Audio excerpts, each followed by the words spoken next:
こんにちは、オズビーです。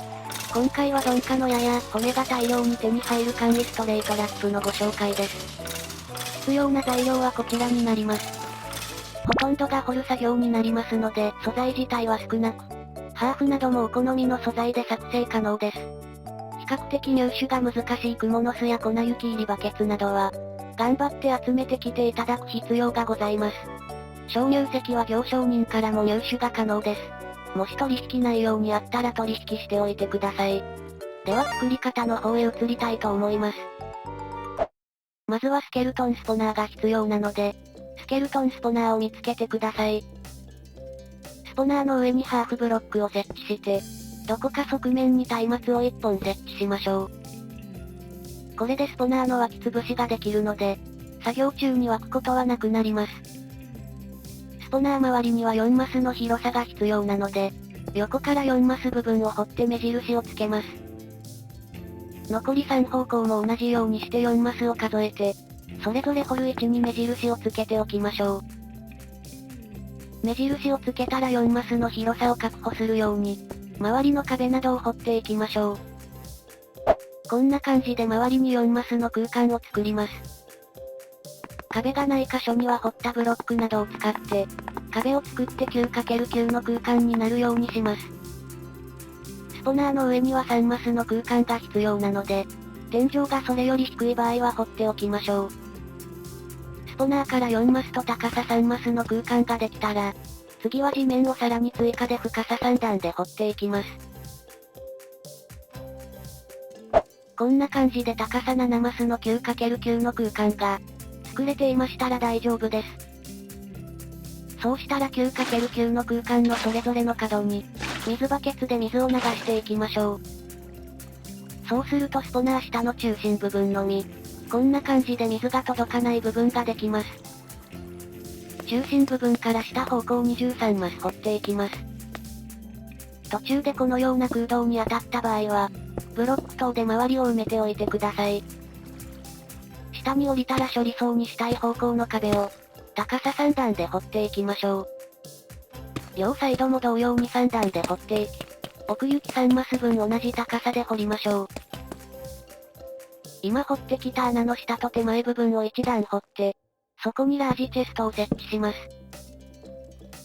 チェストの穴の下部分に接続するようにして、しゃがみながらホッパーを設置します。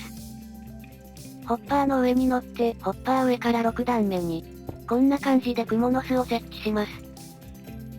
クモの巣の下部分には粉雪を設置します。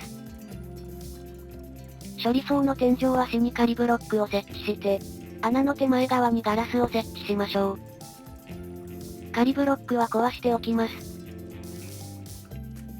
ホッパーの上にしゃがみながら鍾乳石を設置。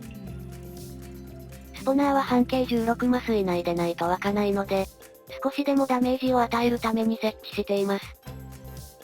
穴の反対側部分に地上や通路に出るための、出入り口を作っていきましょう。